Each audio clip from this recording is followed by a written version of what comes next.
Hi all, we're going to start our week off with a lesson about secant and tangent lines, as you see here, starting in with chapter 2, section 1. So please make sure you've got everything ready to take notes, and let's get started. So we're going to start off by doing a little bit of definition, and this first one is a secant line. Now a secant line is where if you have a function, I'm just going to draw a random curve here. This is just a function f of x. A secant line is a line where you take 2 points anywhere on that function, and then the secant line is the line that connects those 2 points like that. That's one example. Now you could imagine that there's plenty of secant lines. You could have one here, here, you're going that way. There's infinite secant lines for every function.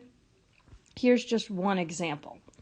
Secant lines are really helpful because what they do is they basically take a summary of a section of a function. So if I look at this is the average behavior of the function in this space.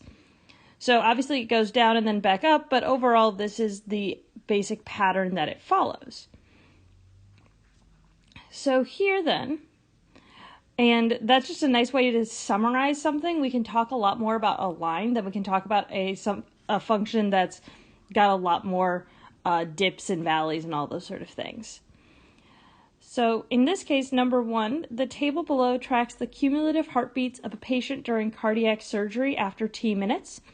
So here we have information about a function, and we're going to use secant lines to do some summarizing about it. The first thing we're going to ask ourselves is, what would the slope of this function have for units? So if we remember from previous classes, a slope is the change in y over the change in x. So this symbol here is a delta, and it stands for change. Now, making sure here we want to assign the correct values to x and y. Now, if I read this, it is t minutes. That's going to be our x. And then that means that heartbeats is our y. If I use this formula for slope, I can then say, well, y is measured in heartbeats, in this case, over x, which is measured in minutes. And so then the units would be heartbeats per minute, which we might write like this. And that's why the nice thing is to remember that the slope is just a fraction. And that can be really helpful in a lot of these problems. So we're going to be doing some summarizing here, and this is going to just tell us what our unit's going to be. Now, this you might recognize from previous lessons, is from pre-calc, is average rate of change. Had this formula here, which is the average rate of change between 2 points on a function.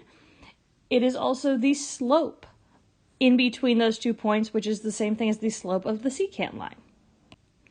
So using this formula, we can answer the question for part B, find the patient's average heart rate in the first 30 minutes.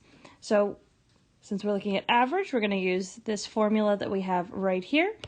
And in the first 30 minutes, we're going to take that as B is equal to 30 and A is equal to 0.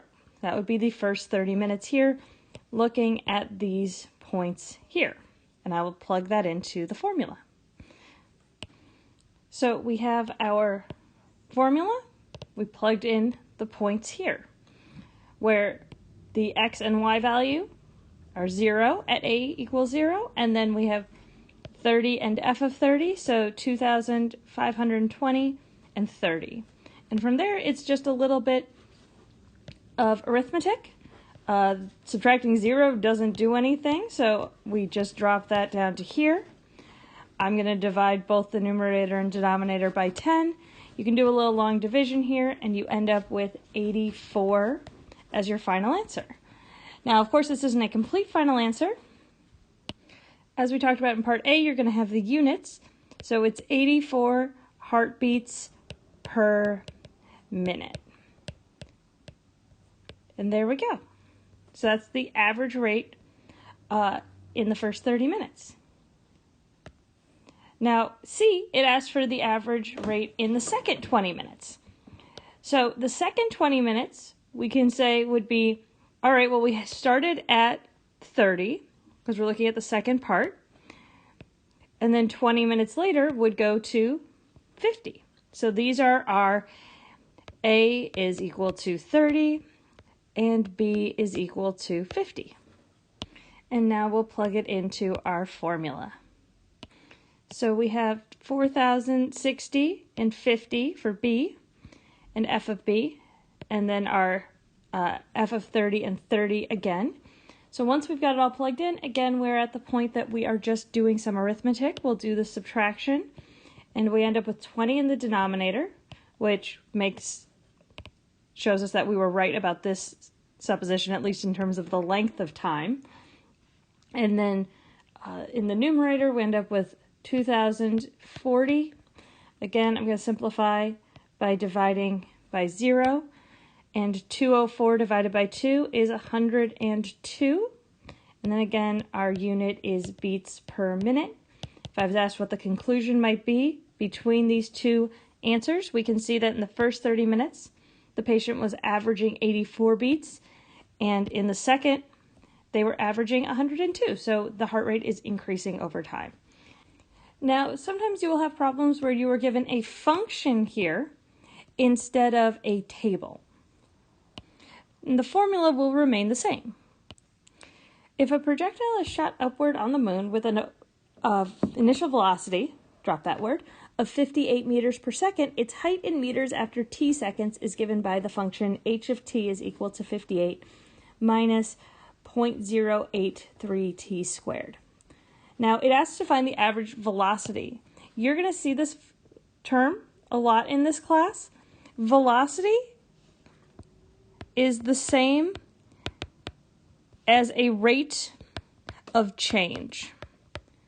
And the way that you can think about rates as velocity is in a lot of ways synonymous with the word speed, which is a distance over time.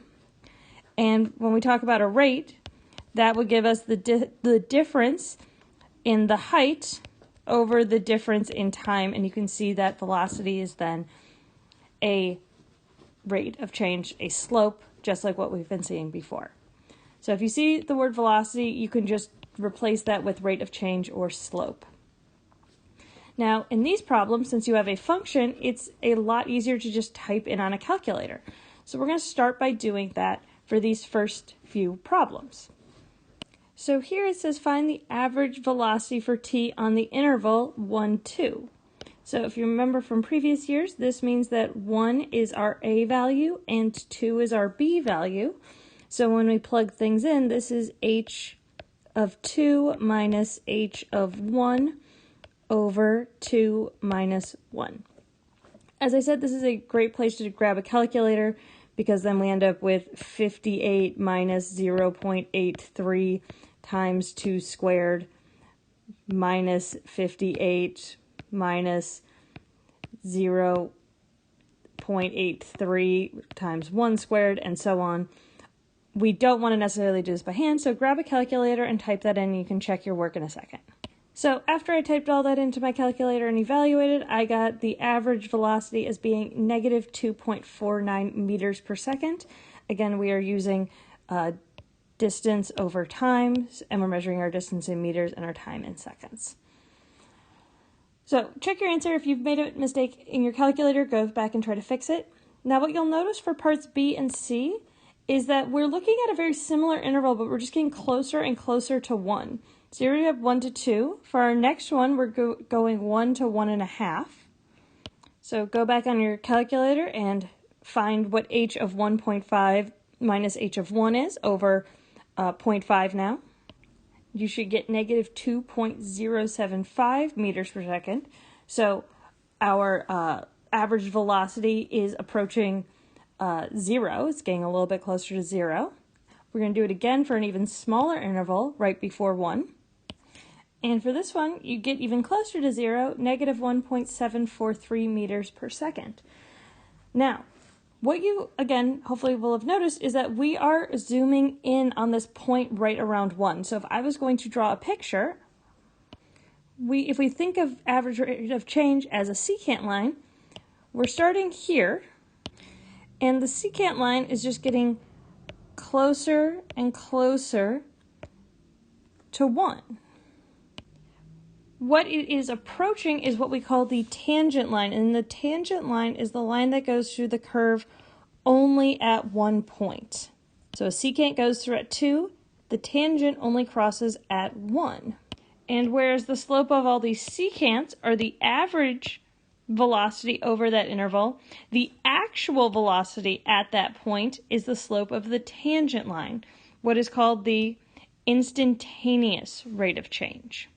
So this is really helpful if I'm doing a problem like I want to know what my speed was at this exact time versus I want to know what my average speed was over an entire car trip. That's why instantaneous rate of change and tangent lines are really helpful here. So that's what we're going to be focusing a lot on in the next 2 chapters. Now, right now, we don't have the skills to find that exact value all the time. And the way you find it is something called a limit, which is what this chapter is about. And the instantaneous rate of change is defined as the limit of the average rate of change as the 2 points get closer and closer together. So we write this as A approaches B. So if you look at this picture, our A and B values are getting closer and closer together, and we're approaching this tangent line.